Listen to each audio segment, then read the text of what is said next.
In partnership with Lighthouse Psychiatry, the City of Chandler presents a self-care series to promote positive mental health in our community. This is It's Okay to Not Be Okay.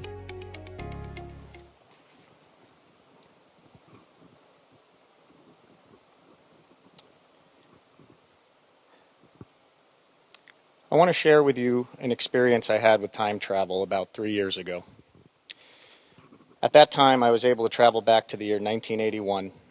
There, I met a newborn baby who was in distress. His mother had just had a C-section because the umbilical cord was wrapped around the baby's neck. As a result, the baby was separated from his mother and put in the NICU. This baby was angry. He was scared. He just wanted his mom. When I went back to meet him, I was able to remind him that he's safe now, that he's loved, and that there's no reason to be angry at his mother, because she was scared too, and she wanted nothing more than to be with her son. I was able to reunite the child with the mother, and at that point he was able to feel safe and calm and loved. That baby was me. How was I able to travel back in time to help my younger self? By engaging in a therapy known as EMDR, otherwise known as eye movement desensitization and reprocessing. Hi, my name is Peter Tumalo. I'm a licensed professional therapist at Lighthouse Psychiatry, and I specialize in trauma, and I utilize EMDR treatment to help my clients. Our brain is an information processing center.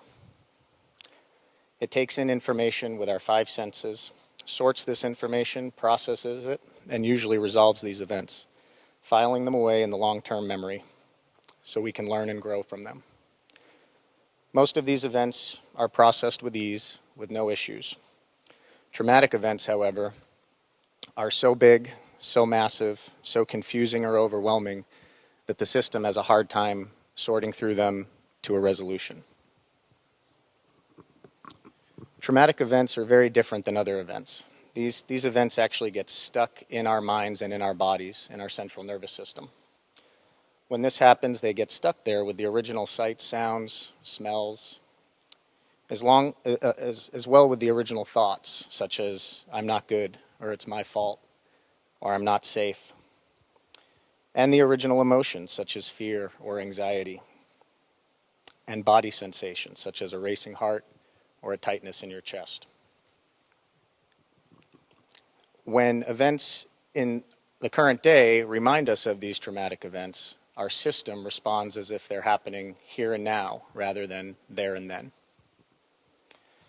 Experts differentiate between what's known as big T traumas and what's called little t traumas. Big T traumas are what most of us think of as trauma.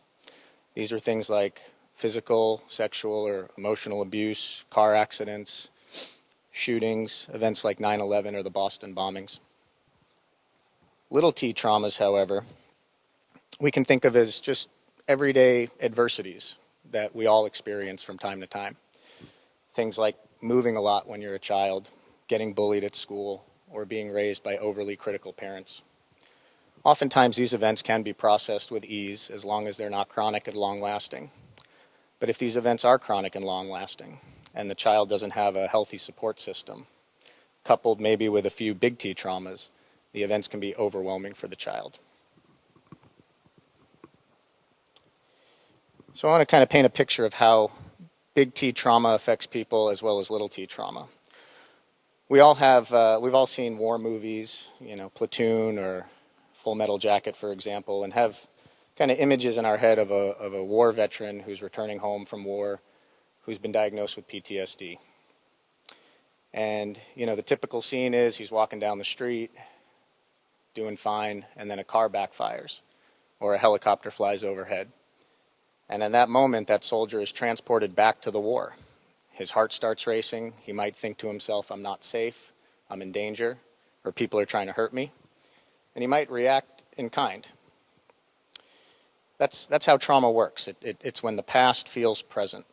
Now, we don't blame that soldier for doing what he had to do in war. He had to fight, he had to kill, he had to be hypervigilant, hyper-aroused, anxious, on guard, and be on high alert to survive that crisis situation. We don't blame him for doing that. In fact, we honor and salute our soldiers when they come home.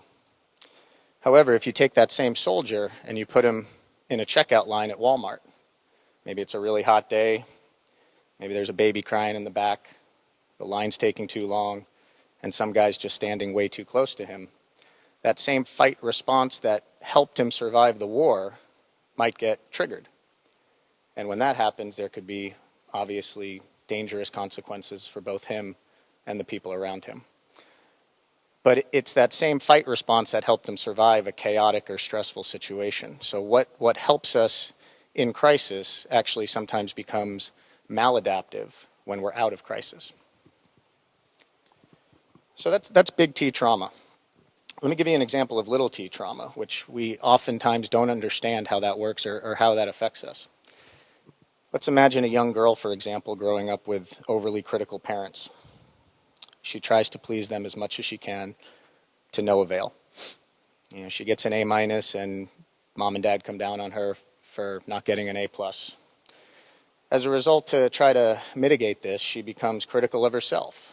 You know, hoping to avoid hearing it from her parents, she starts criticizing herself. But that doesn't work either. She just starts beating herself down, criticizing herself for everything she does. And she feels anxious and nervous and never good enough. Well, fast forward years later, now she, let's say, is working at a company, and her boss calls her into the office to talk to her about some kind of work performance. Her heart starts racing. The thoughts in her mind are, I'm not good enough, and she might act out in kind, maybe quitting the job, changing departments. So even though this isn't big T trauma, and we certainly wouldn't diagnose this person with PTSD, it's the same mechanism that's working at play. The past feels present. And oftentimes we don't know how little t affects us. You know, I didn't know that when the umbilical cord was wrapped around my neck as a baby, that was going to impact my relationship with my mom. Every time, you know, she wasn't there for me, I would be upset or frustrated. It wasn't until I processed that I was able to have a different relationship. Francine Shapiro, who is the founder of EMDR, suggests something known as the Adaptive Information Processing Center. The theory goes something like this. We're all designed to survive in our environment, and we are able to adapt to that environment. When traumatic events happen or adversity happens, we might fight, flight, or freeze. We've all heard those terms. And that might look like, fight might look like an angry teenager who's punching or kicking holes in a wall, or a teenager who's quite literally running away from home, or a kid who's just frozen solid when his parents are yelling or screaming or criticizing him, like a deer in headlights. A lot of times parents think those kids are not listening to them. Really, they're just frozen. There's also submit, or to appease others, right? Now, like in the example of the young girl, in order to avoid conflict, we might become people pleasers and try to mitigate our environment that way to avoid conflict. In extreme cases, we might dissociate. And this is when we just sort of check out. We go away emotionally or mentally in our mind and actually detach from our environment.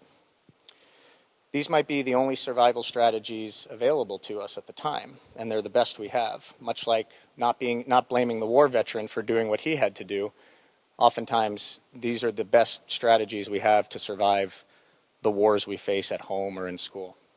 But of course, these cause problems later on. A mentor of mine by the name of Kelly O'Haro used this analogy, which I love and I share with my clients all the time. Childhood trauma, or trauma of any kind really, is like breaking your foot. We're kind of walking around life with this broken foot. We don't even realize how bad it hurts. As a result, we overuse this leg and start walking with an unsteady gait. But pretty soon this hip goes out. As a result of that, we might get a sore shoulder. As a result of that, we might get a crink in the neck. My clients come to me complaining about the crink in the neck. That might be depression, anxiety, substance abuse, relationship problems. That's what they think is the main problem. But really the neck is connected to the shoulder, which is connected to the hip, which stems from the broken foot. EMDR therapy helps heal the broken foot. Okay? Medications, for example, might treat the shoulder. Somebody's depressed or anxious and they come to a doctor, they'll give them some antidepressant or an anti-anxiety medication. That'll help the shoulder feel a little bit more at ease. But if they get back out there and they keep walking around on this broken foot, pretty soon symptoms come back. There was something known as the ACE study, otherwise called the Adverse Childhood Experiences Study, done in the mid-'80s by the CDC and Kaiser Permanente. This study asked 17,000 participants 10 questions about childhood adversity. Things such as physical abuse, sexual abuse, emotional abuse, physical neglect, emotional neglect, domestic violence, substance abuse in the home, being raised by a parent with mental illness, separation from primary caregivers, or seeing a parent get incarcerated. 10 questions. Every time a participant answered yes, they'd get 1 point. The study showed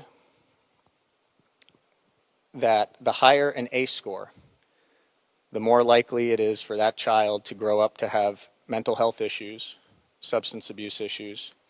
But what's even more surprising is that there's a relation to medical issues or physical issues, such as heart disease, lung disease, and cancer. The other thing that the study found was that ACEs are incredibly common. 2/3 of the participants experienced at least one ACE score. So later on in my childhood, I experienced one ACE. I was very fortunate to only have experienced one. As a result of that, though, I started to develop depression in my early adolescence. This depression led to just really not caring about much of anything. My grades started to decline. As a result of my depression, I started treating it by drinking and using other drugs. This, of course, caused conflict with my parents and issues in school, and eventually some minor juvenile legal issues. So I'm sharing that with you to kind of outline this broken foot analogy. The broken foot was my one ACE, but to avoid that, I started using drugs and drinking and depression and on and on. I was lucky enough to have good parents who sat me down one day and said, "Peter, you're either going to military school or therapy." I decided to go to therapy. I started working with my therapist to heal my childhood trauma. And it didn't happen overnight, but over time, I started caring about myself, my future. My grades started to improve, and I was able to get into college by the skin of my teeth. And there I knew I wanted to study psychology and become a mental health professional. And I did. And I started doing talk therapy, which was very helpful to a degree, but I kept running into this roadblock. I was able to help my clients build coping skills and feel better about themselves to a certain point, but I didn't feel like I was making the impact that I wanted to see with my clients. That wasn't until I discovered EMDR. EMDR is very different than talk therapy. It uses what's called bilateral stimulation, which means going from left to right. A therapist might do this by having his, waving his fingers in front of a client's eyes and tracking, that client will track with their eyes, or using buzzers that vibrate alternately. When we think of stressful events in conjunction with this bilateral stimulation, we've learned that the events actually can get processed by the brain. These events become less and less distressing and more adaptive. One way I kind of explain this to clients is our brain's actually digesting these memories. The digestive system takes what's good from the food and it disregards the waste. And much the same way our brain is able to digest these big memories that are stuck with all this negative information, it's able to take the good, I'm safe, I'm okay, it's not my fault, and disregard the waste. So what does this all have to do with time travel? Well, a lot of clients tell me, and I've experienced it myself, it's almost like going back in time to help the part of you that was experiencing the trauma, but from a perspective of an adult now, or from a perspective of the here and now. So when we apply the bilateral stimulation left and right, it's almost like experiencing calm and safety in the present moment, and then going back to the past and helping that child or that past part of you deal with the trauma in a more adaptive way. And that's what I was able to do with my traumatic birth, and that's what I love helping my clients do today. EMDR is also different from talk therapy because we're going to feel things. One of the reasons why it works so much is because we feel these emotions. I have a saying, we have to feel it to heal it.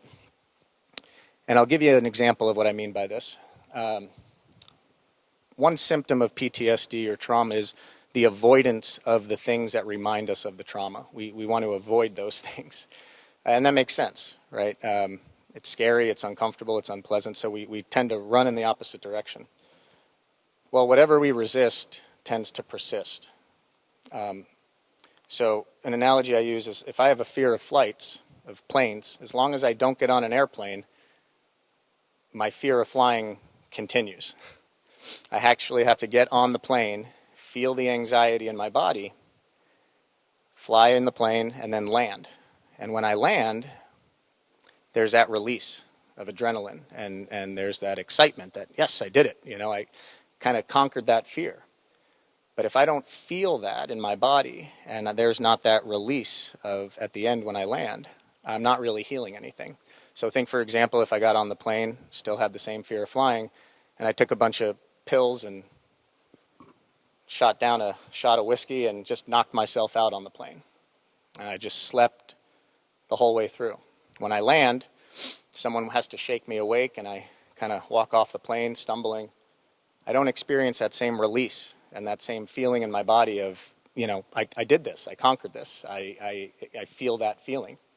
So that's what we do in EMDR. We help clients get on the plane, face the fears in a safe way, and then they feel that release as if the trauma is actually leaving their body. So in conclusion, I believe that we all face trauma in our lifetime, be it big T trauma or little t trauma. I also believe that many of our current mental and emotional health issues stem back to that original trauma, just like the broken foot analogy. I also believe we're not crazy or wrong for the reactions we have, right? We can't fault the soldier for his reaction in the war and how that manifests even after the war. That doesn't mean that person's crazy or weird or mentally ill. It just means that his system and body is doing exactly what it needs to do to feel safe and protected. EMDR heals the broken foot. It heals the source of the trauma rather than just treating the symptoms of the trauma. And that's why it's different. I also believe that if you are willing to do this difficult but rewarding work, you will experience a freedom from the past, a connection to the present, and more hope for the future. Thank you.